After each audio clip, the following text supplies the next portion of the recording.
Welcome back to the Healing Business Revolution podcast. My name is Frida Kabo, and in this episode, I'm going to talk about the hidden reasons why many healers struggle to attract clients. A lot of clients come to me with the struggle of not having enough clients. Quite often, they go to the conclusion that it is a marketing problem, and sometimes, yes, that it is, but usually there's something deeper behind that. And of course, there's many, many layers to this question. Being in business is really the best personal development that you can do, and being a parent, of course. But yeah, it's really, really, really having us looking at ourselves and looking at how we show up in the world. And this is one of the spaces where it really shows if we're doing an effective job or not, if we are kind of getting over ourselves a bit with attracting clients. Let's explore some of the layers in this episode. And one of them, a big one, is clarity.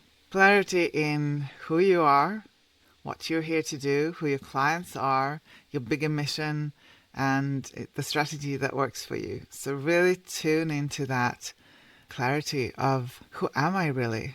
How am I showing up? Who am I here to serve?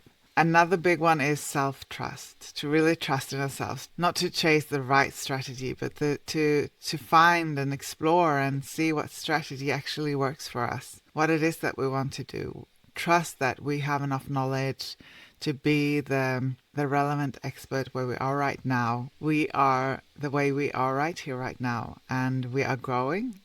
We are on our way to where we're going, but we really need to trust that in this moment, you can still help people. You can still do what you're here to do. No matter if you're at the beginning of your journey or have been in this for a long time and feel that there's something missing. Just deepen that trust in yourself.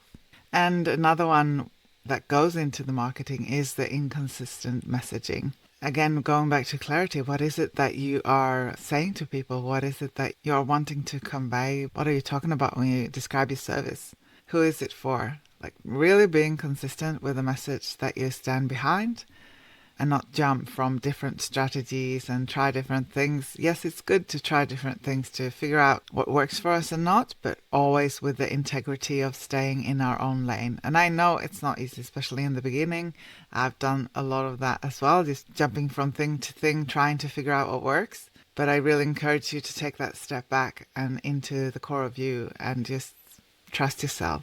Does this really feel like something that I should do? Or does it feel like something that is aligned with me that I want to do? And the next one is the fear of being fully seen. And this is where we have to be discerning with where does the fear come up and where am I not supposed to be? So really tuning into and learning when it's fear and learning when it's not meant for you.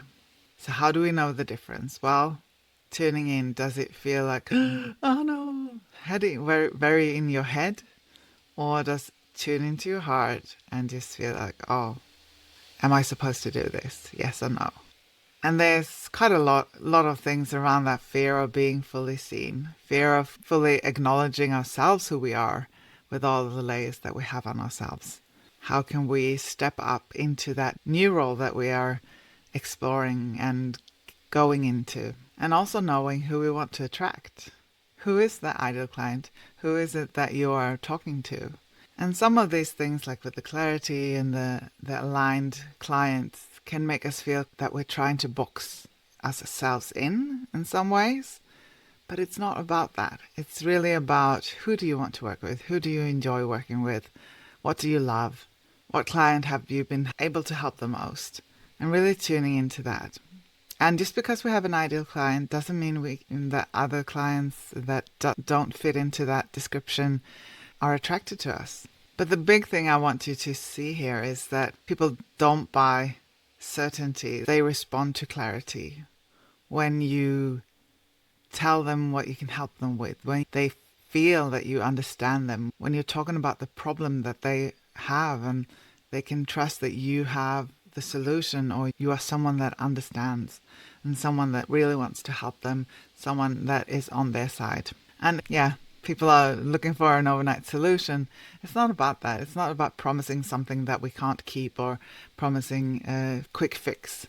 It's talking authentically from where we're at and being that relevant expert, not saying that we're something that we're not, just really aligning with ourselves. So one thing that I would like you to tune into, a question that I invite you to reflect on, is what am I still hiding? Just let that land and see what pops up in your head or what comes up for you. There's no right or wrong here. There might not come up anything, but if there's something coming up for you, just really tune into that and see what is it that you're still hiding. And maybe let that come out a bit.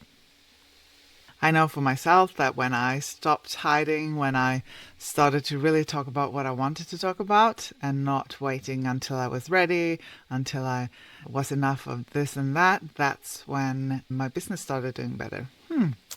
Funny that. So yeah, it might feel big and scary, but it's because it's important to you, right?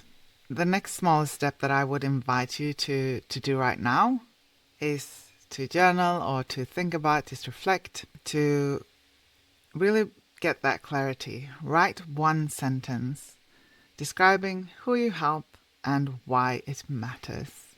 Because when we are anchored into that why, when we know who we are here to help, when we anchor into our why, it becomes so much easier because the how appears. Because usually people go into how and think, oh, how should I do this and that, without thinking about why. Why am I doing this? But when we have a strong enough why, when we know why and what it is that we want to do, the how will appear. And it might not come up in the way that you think. So yeah, write one sentence describing who you help and why it matters. And if you want to, I would love to hear it. Please share it with me. Thank you for listening. And remember, you're allowed to build differently. Thank you for being here. If this conversation resonated with you, you're welcome to join the Healing Business Revolution letters for weekly reflections, conversations, and updates. You'll find everything at fridakabo.com. Until next time.